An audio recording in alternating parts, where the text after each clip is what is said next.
tu les vois xam ne y a eu détournement quelque part. Ah mais non tu as eu détournement la justice ne l'a pas dit tu dis y a eu détournement. oui yow dëgër fit la mais détournement seule la justice peut le dire. mais 2 minutes ma leeral affaire bi parce que bëgguma embrouiller.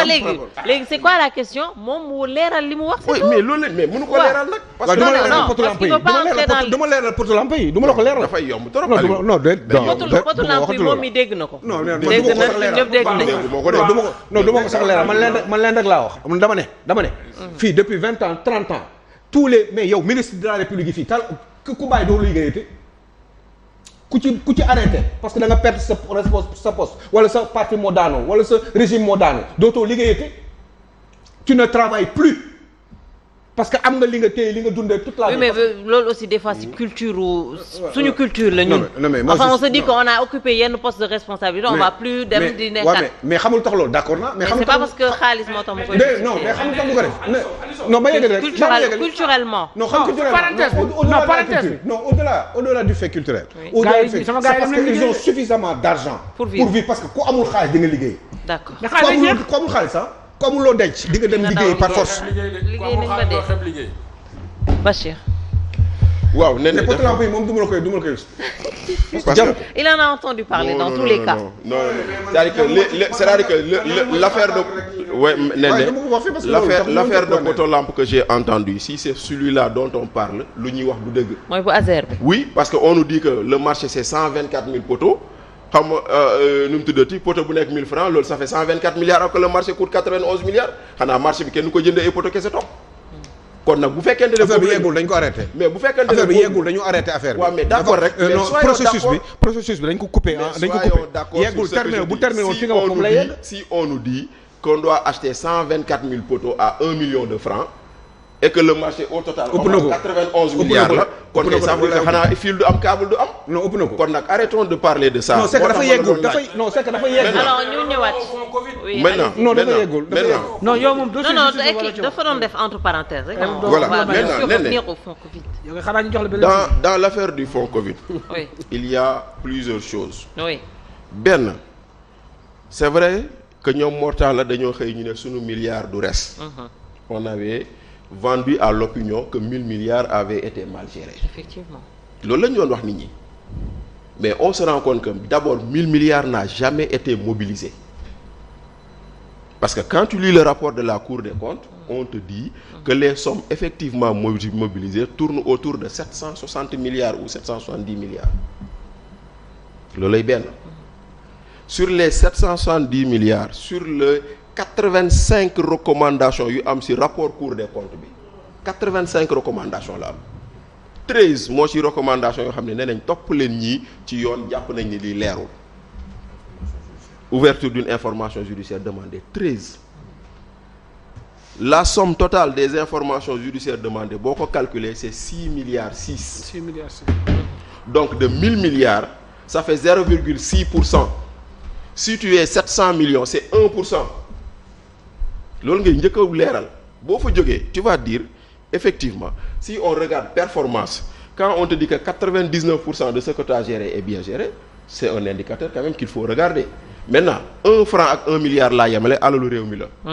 moo tax jarul dugg ci détail. maa ngi ñëw non da jar na mu leer.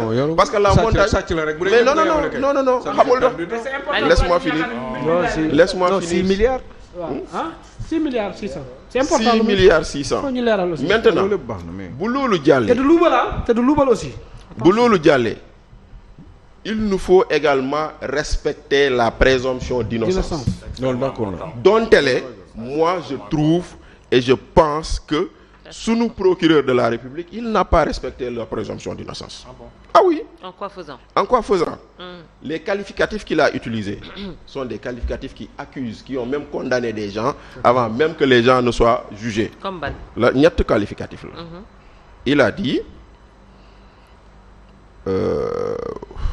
voilà. Il a dit honteusement, illégalement, indignement. Mais depuis quand un procureur doit nous dire si c'est indigne ou pas? Je suis d'accord. C'est pas son rôle.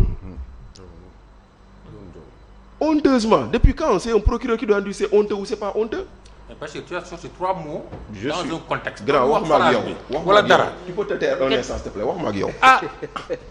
Booy wax duma la dagg, tais-toi. dama ne.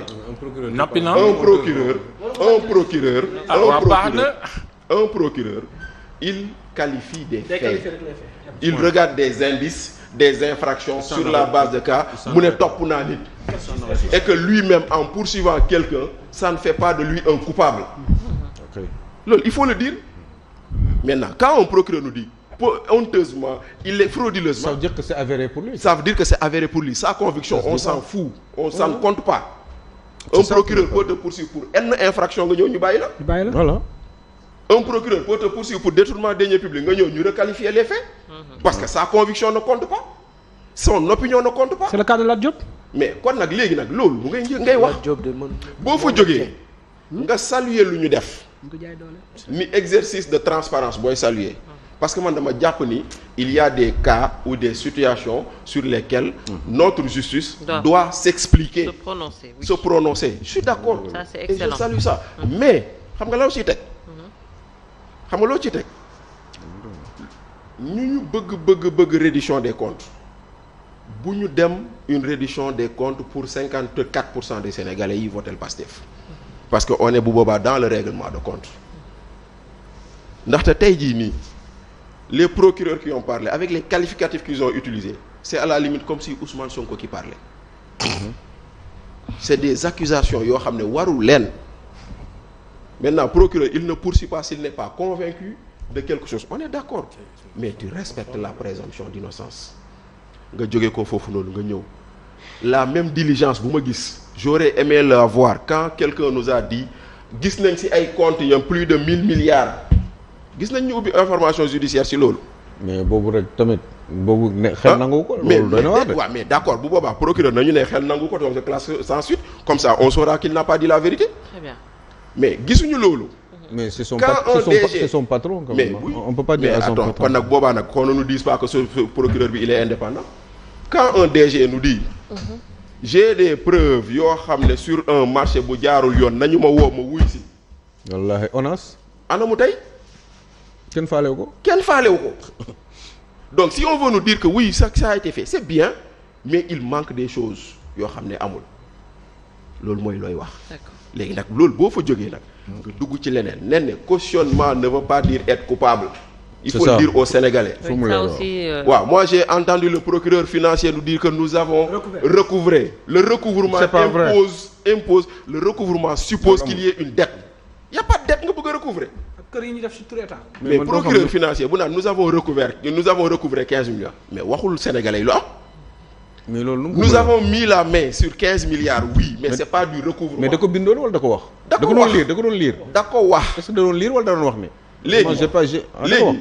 léegi beneen bi loolu.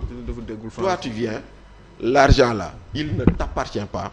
C'est des gens qui ont cautionné pour avoir la possibilité selon la loi de ne pas aller en prison. La loi le permet. Dans la mesure du possible. La loi le permet. On n'en disconvient pas. Mais la loi doit le permettre pour tout le monde. Sans distinction. Bu fekkente ne ñii dañuy cautionner ñu bàyyi leen ñii ñëw indi seen caution ñu téye leen. mais mun na am ay exception ok. Oui Aliou. mais lii nii yëpp. léegi bu fekkonte ne loolu day am. Oui. Kon nag loolu bu boobaa nag on va s'interroger. Très bien. lu ma terminer ci benn mbir. Rapidement. Gis nga enquête yi nii c'est la faute à ñoom Omar Sow. Il faut le dire. Parce que cette affaire le rapport est sorti en 2022. Oui. Le procureur qui était là avait déclenché des enquêtes. Des gens avaient été attraits à la DIC. ñu dem ñu enquête leen ñu ñëw ñu toog. ñoom ñoo waroon déclencher poursuite. parce que si ñoom la woon. si ñoom la woon loolu amul woon maintenant lu tax amul woon allez savoir mais ñoom ñii ba ñu ñëwee dañoo jëlaat dossier yi jébbalewaat ko ay enquêteurs. mais parce que les autres n'ont pas fait leur boulot aussi. mais non xam nga lu ñu ci doon wut.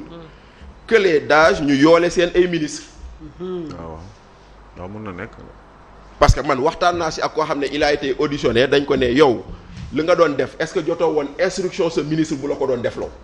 mu ne waaw. mu ne déet musul am mu ne ko amul note écrite amul dara parce que en réalité au fond loolu la ñuy wut te beneen bi nañ ko wax en Cour suprême. Le procureur de la Cour suprême. C'est le procureur qui est habilité à être le procureur de la haute cour de justice. kon le procureur du parquet général là il ne lui revient pas d'écrire pour demander des mises en accusation il ne lui revient pas parce que yow moom haute cour de justice yow tu n'es pas compétent. Non, c'est vrai. Tu n'es pas compétent. Très bien, Bachir. te rapport bi épinglé wu nit. Mais léegi nag maintenant. Tu termines par ça en te disant. Termine, oui. Quand un rapport ne cite pas des noms. Ne demande pas la traduction de personnes devant la haute cour de justice. yow boo ko defee ça veut dire que tu es dans la politique. Dans la politique point final. D'accord. Omar Faye toppal diw ak diw nga dem. sa analyse ci rapport j'ai entendu dafa am yomati ni Bachir l'a déjà